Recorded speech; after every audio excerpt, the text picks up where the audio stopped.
Well, first off, tell people who you are and what you do, because a lot of my viewers might not know you yet. Yeah. So my name is Lore, company Intimate Breath.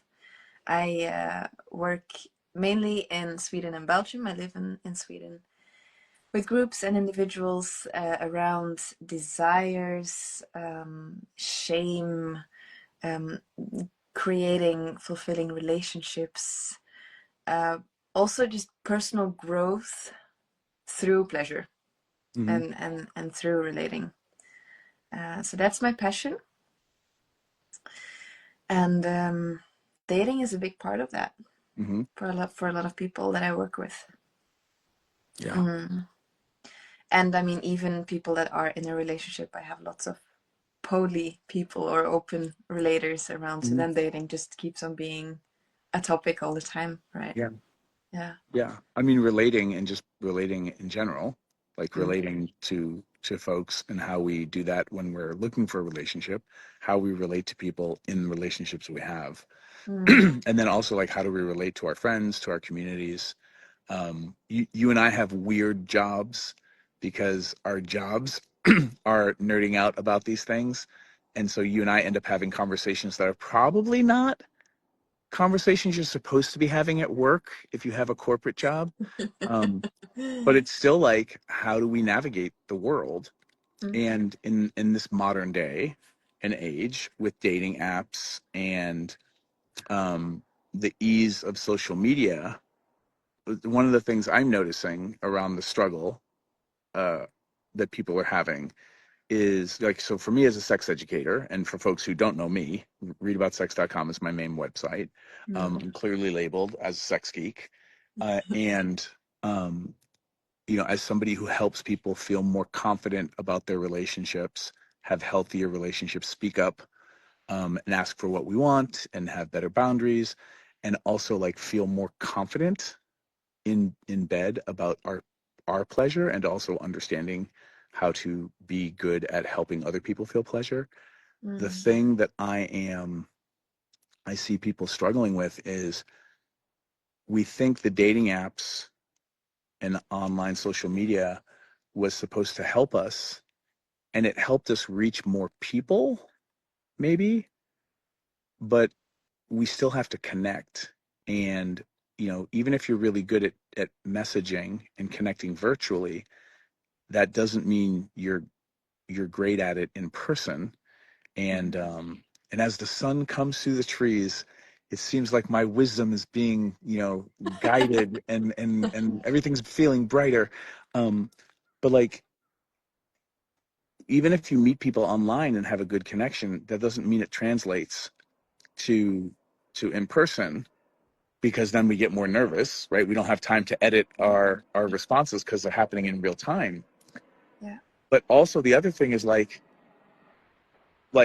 building up the ability to touch each other well, and ask for the kinds of touch and pleasure that you want, and being brave and courageous to use words rather Mm. than just being silent and hoping everyone knows how to be great at pleasure.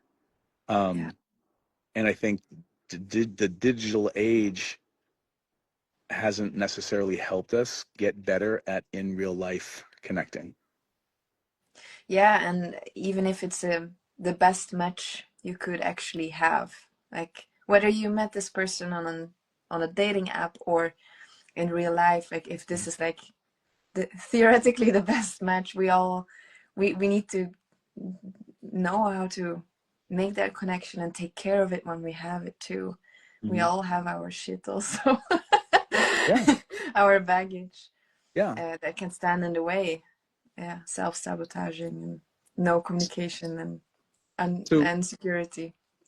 from that perspective, this also might be the most like we are having a conversation about things, because usually you and I are very loose with how we talk about things. And this actually feels really important about like for you I'm what are closing the you window. Yeah. noticing? No worries.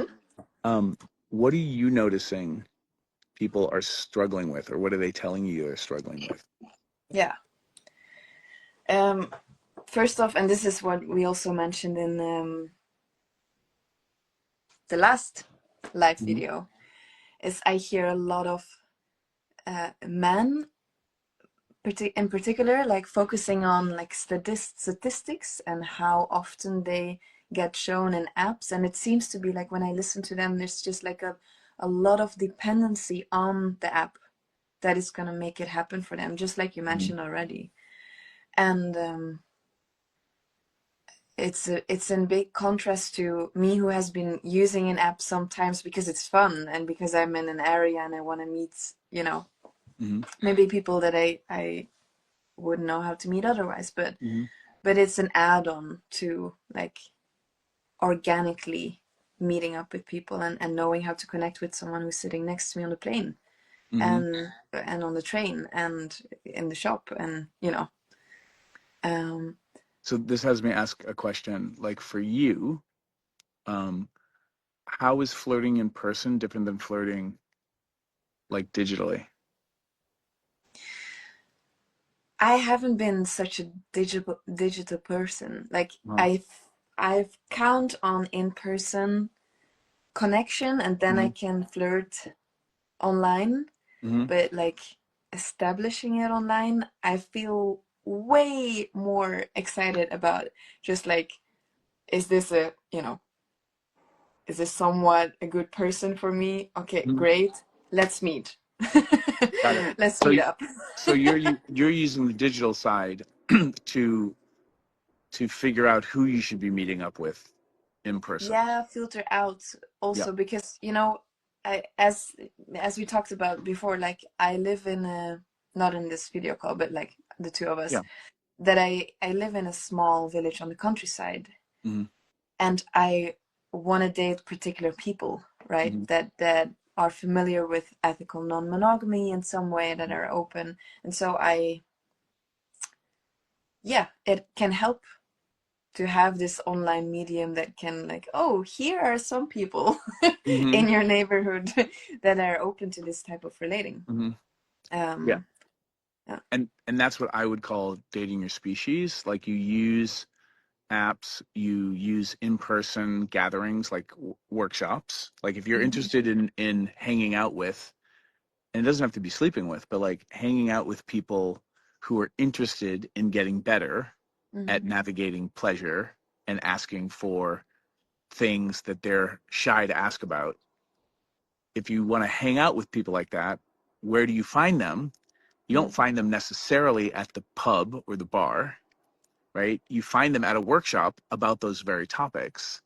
And, like if you're curious or you like spanking and you want to find mm, people who are into spanking, go to a spanking workshop, yeah, right? Which makes so much sense. Um, and on your dating profile, like you put these are the things you're into, and I'm looking for people like who are into non-monogamy. Please don't, contact me if you're not already these things, mm, because this is what I'm looking for, mhm, and I want to build community. Um, and then in real life events and using your dating profile to help weed out and really find the people you're looking for. It doesn't mean that that person's going to be your soulmate, mm, um, but you can start building community, and then maybe you find somebody in there that you want to date. Like if you're into yoga or rock climbing, you make friends who are into yoga and rock climbing, yeah, and now at least you're getting to experience things that are nourishing you while you get to meet more people. And and then you end up going on a date with somebody who's also a rock climber, and then if that's mm, that important to you, then you two have that in common. So at least, even if the dating doesn't work out, you still get to be like rock climbing, right? yeah, And I think where the difference is for me is I'm such a sex geek and such a nerd about sex and communication that all my friends tend to be sex geeks and nerds. So so then our version of rock climbing is a little bit different. mm, mhm. And I think you're also pointing to what I'm hearing, and what you're saying is a genuine curiosity to meet someone Mm-hmm. whether it's gonna go into something sexual or not, or romantic or not, Yeah. right? There's a like, I'm curious about this person. That Mm-hmm. is the start. And the people that I've been meeting through apps, yeah, I feel like, wow, it was so great to meet them, whether they're still actively in my life or not, and most Yeah. are. Um, but maybe not as lovers. And I think it's very different to be on a dating app with this like, I'm gonna find my partner and I need this to, and otherwise I'm not interested in this person. So I need to figure out if they're like ticking all the boxes. Mm-hmm. And I would say, I mean, I feel so much compassion for people that want to find their partner, because I feel it too. Yeah. but it's but it's also like, it's not feeling like a fun way or like something that really works, because this genuine like, who are you, like, and what will emerge, Mm-hmm. um I, is hard I to maintain. I also want to push back in a healthy way on the fact that if somebody's very like starving for a relationship, or has is very clear about like, I want to be having children, I want a family, I want children before I start, before I'm too old. Maybe they have a number of when they're thinking about wanting kids. I'm not calling you out, by the way. But I'm saying, but again, like for me, I've never wanted kids, so I never had to deal with that ticking clock. But like to put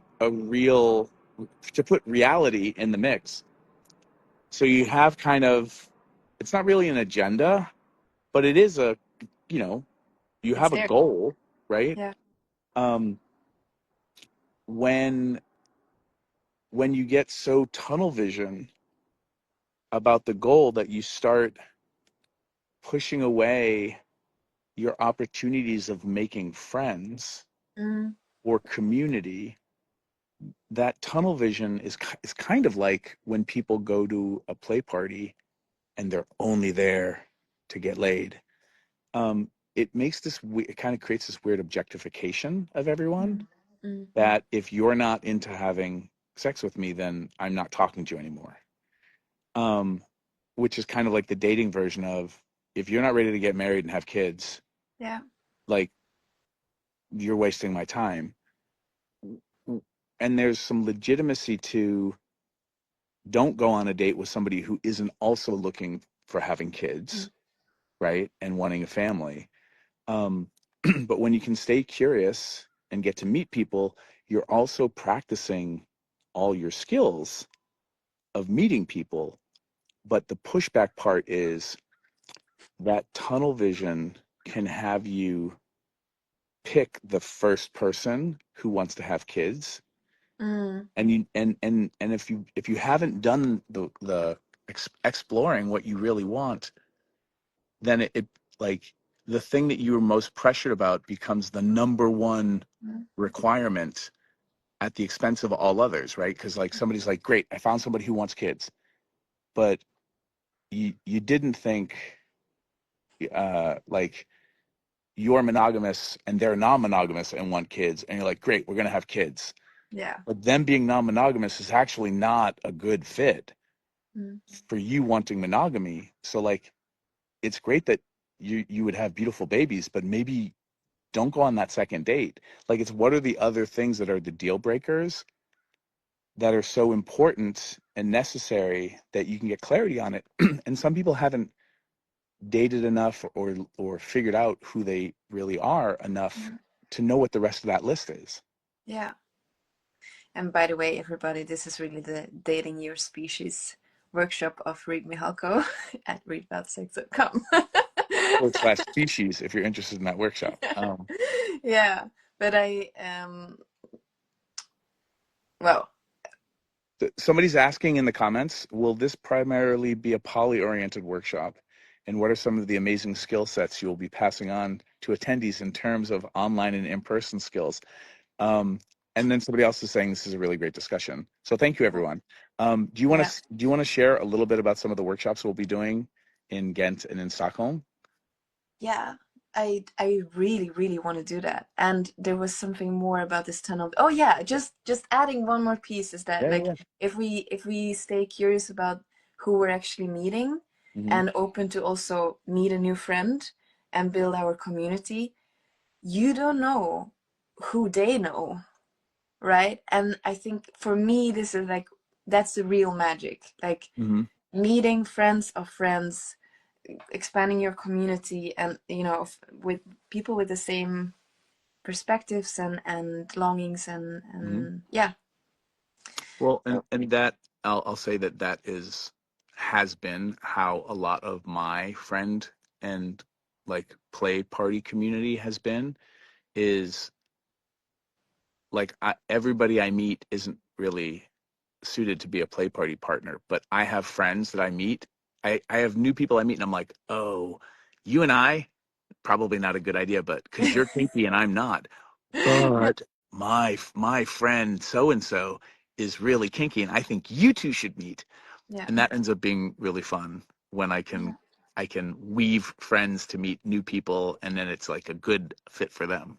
Hmm. Yes. Hmm. So I like the in-person through friends dating thing. Okay, but let's go to the question. Yep. I always feel hesitant to actually use the word poly or open relating Okay. in some type of discussion because I'm like, all the people that identify as monogamous, will they now just like put this Yeah. all in a box? So no, my like the people that we work with, they're in monogamous relationships or they're in open relationships or they're single, and Yeah. it works for all of them. Yeah. Uh, And having the way that I frame it is to, if you want one relationship and to have it be healthier, it's the same, almost the exact same skill sets if you want to have three relationships and have them be healthier, because it's about communication, self-awareness, how to work through upsets and identify what's going on. And for polyamorous people, it's almost analogous to, as somebody who hasn't have kids, being a parent to one child, being a great parent, there's a lot of shared skills, whether you have one kid or three. mhm, So the relationship version of that is like, what are the skill sets that allow you to have really great relationships? And then like, how do you build those? And then how do you pick people who also have good skill sets? mhm. Um, And and this is yeah, also for friends. Like, if you have a monogamous relationship, you still have friends and family, and all, except from the sexual yeah, pieces, like the relationship skills and communication skills. They're serving all your yeah. relationships. And then now we're talking about intimacy and Yeah. connection and communication. Mhm. Yeah.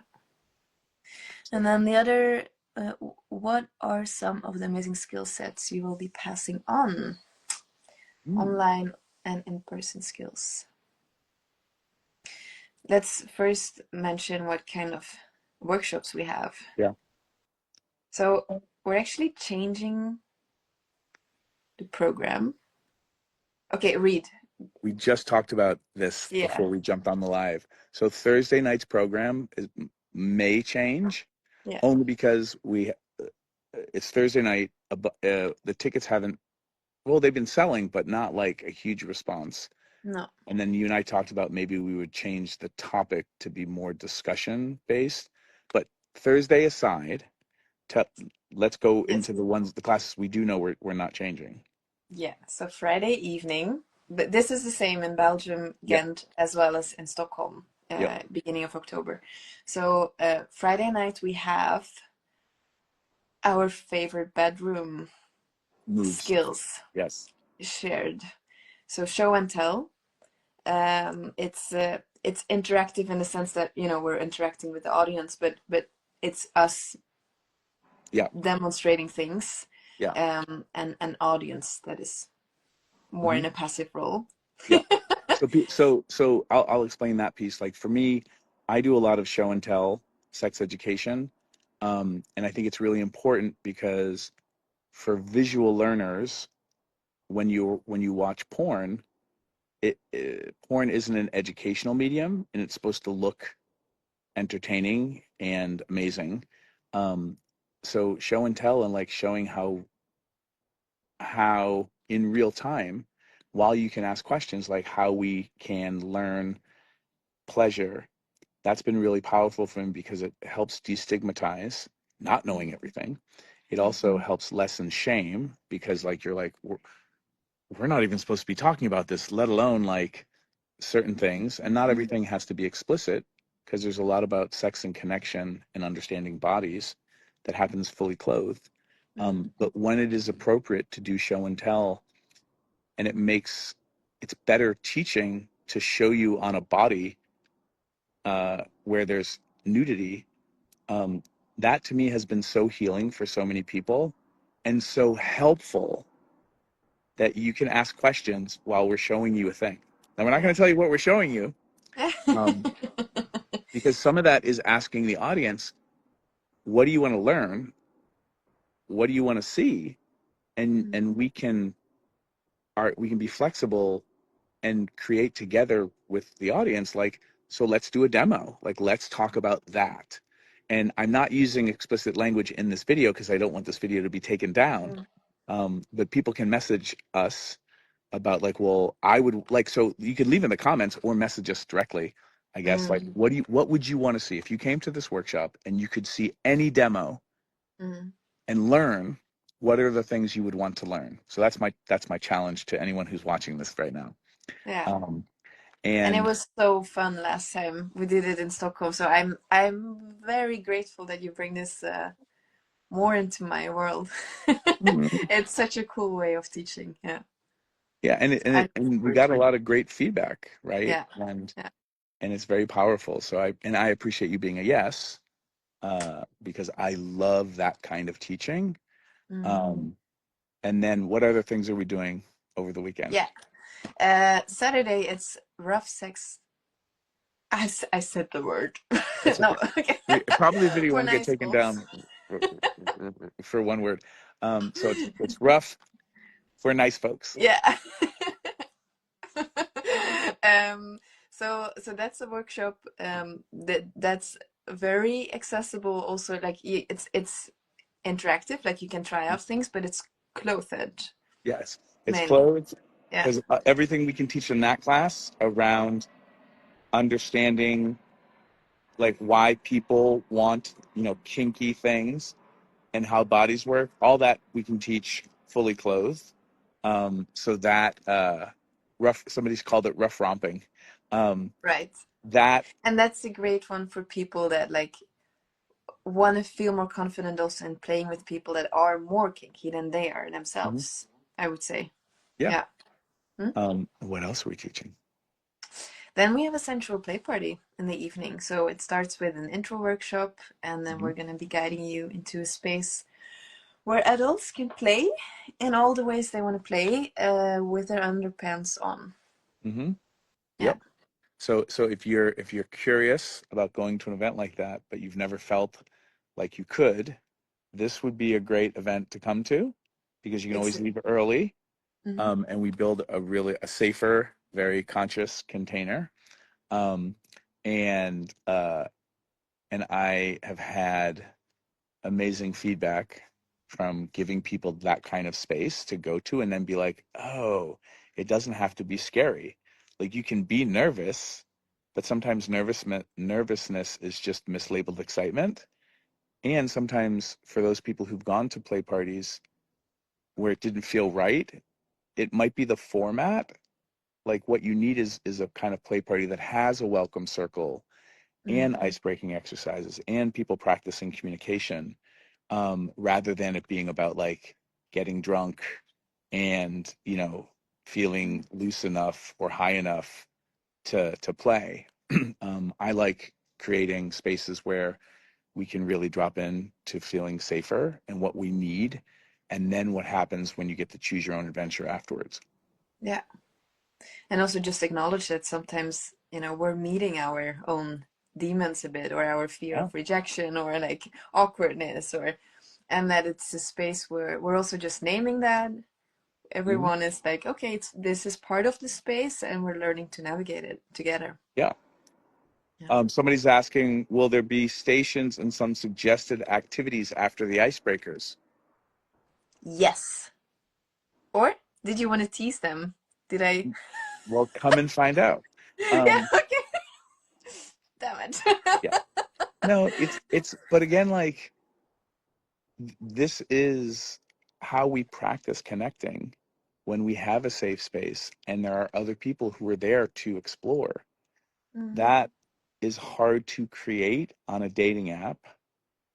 Um, and where do you find these like-minded people? Mm-hmm. Again, like This come, is really your space. yeah, Yeah. come to the workshops because this is how you meet people. Mm-hmm. And this is how you learn. And then at the very least, you get to tell your friends if you want to reveal, like, guess what I did this weekend? And you get to blow their minds. Whether you participate, like just watching, just attending is participation. Mm. And being able to like push your edges in a growing way where you get to be curious and try new things, which is really part of being alive. Mm-hmm. Um, and then for folks who end up sharing this video with their friends and encouraging them to be bold and courageous, like I just want to say thank you because Mm. like this is why I do the things I do career wise because I needed these spaces growing up Mm. Me too. and I still need them. Um, and so like please consider coming. Tell your friends who want to come to Ghent or come to Stockholm. And people can check out on see my calendar through my Linktree link or just go to readaboutsex.com/calendar. Where can they go to find more about you? Intimate-breath.com, and then Mm-hmm. find the classes. Yeah. Mm-hmm. And you said it's like you can share it with your friends and blow their minds, right? And then the bonus there is if you, for example, you're very kinky or you're into play parties and you never really open up about it to your friends, and now you do it and you find out two of them are also into this. Oh my God. And then you They don't were have to yeah, hide they who were you are to right there. yeah. Yeah, because you can always share a video and be like, "Hey, what do you think about this? Is this Mm. weird, or are these people talking sense?" And you don't have to reveal that you're like, "I still want to go."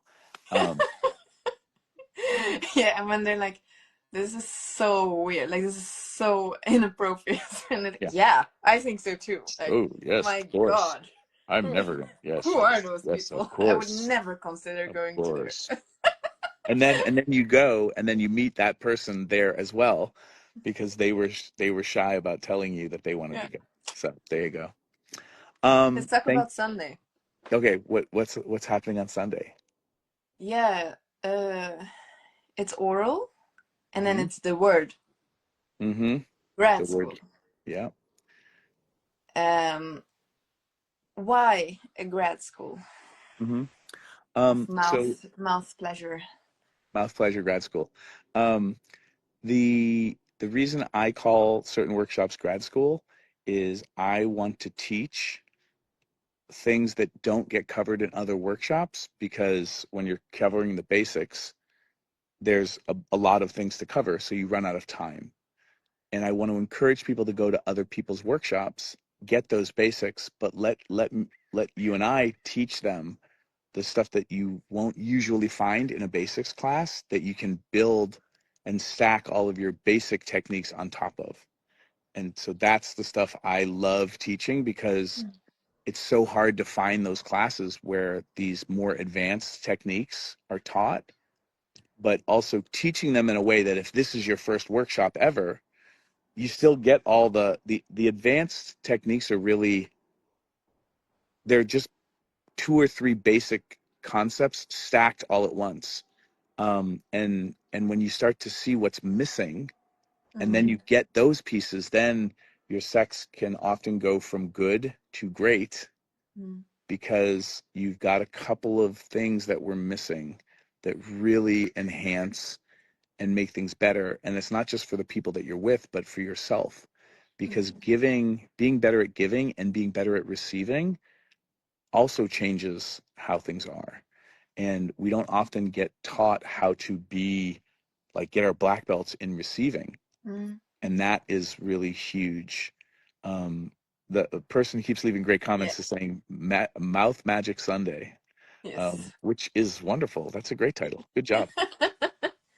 Yeah, and I also want to say like it's one thing to like I love all the techniques you're bringing and how you're enriching oral worlds. Mhm. But at the same time, this is, I think, a very powerful workshop because it's really this shame-free space where we're just talking about, like, beyond the techniques, it's a very powerful, freeing space to be in, I think. Mhm. And again, it's with live demonstrations. Mhm. So it's just this like unique place to really just ask the questions, be right there, feel it all, share what's coming up. Yeah. Yeah. And to have that opportunity to reset your nervous system a little bit, Mhm. because where else are you going to have that uh, an opportunity to see things, talk about things, like feel your feelings while things are happening, and having it be held in an educational space Mhm. where, like, this is how we become better. This is how we become great in bed. Um, and also given permission to like, here's a technique. You may or may not like it, and if you don't like it, you tried something new, Mhm. and it's okay that you don't like it. Just because you don't like something doesn't mean you're broken. And Yeah. that message is really powerful because some of us think that if we did more shadow work, if we did more therapy, then we would be great and love everything. All of And it. Yeah. that's not how sex and pleasure work. Yeah. And then, and people can be part of this. There's like a big part that's mainly teaching and exchanging and you and I being in the spotlight Mhm. and questions. And then there's also a part for those who want to practice if they have someone with them or if they find someone there to Yeah. practice some things with. Yeah. Yeah. So go to my link tree or my calendar, readaboutsex.com/calendar. Go to intimate-breath.com to see the event listings. Read the descriptions. See if they call to you. Yes. And please consider coming because we would Yes. love to nerd out with you. And if you liked the tone and energy of this call, this recording, like it's going to be like this, uh, but in But person. more. And I'm gonna tell really bad dad jokes, even though I'm not a father. Yeah, but we're So gonna laugh all because yeah, he's just so aware of his bad I'm just I bad I joke. think I think these are great jokes, and everyone will roll their eyes and laugh, and then we'll show you another cool technique. Yes. And this, yeah, it should be Mouth Magic Monday. Mm. Well, that would Yes. make Mondays better, wouldn't it? Freaking. Um, I think we should wrap up this Yeah. this amazing video. Please share this with friends. Leave comments, message us the kinds of demos you would love to see, Yes. and we And hope we'll see topics you we, in person. also topics you want us to talk about. Oh yeah, that would be great. Yeah. Mm. Thank you all for Thanks watching. everyone for watching, and good morning and good evening because it's morning here and it's evening over there, and I will be in Europe soon. I'll see y'all soon. Bye. Thank you. Bye.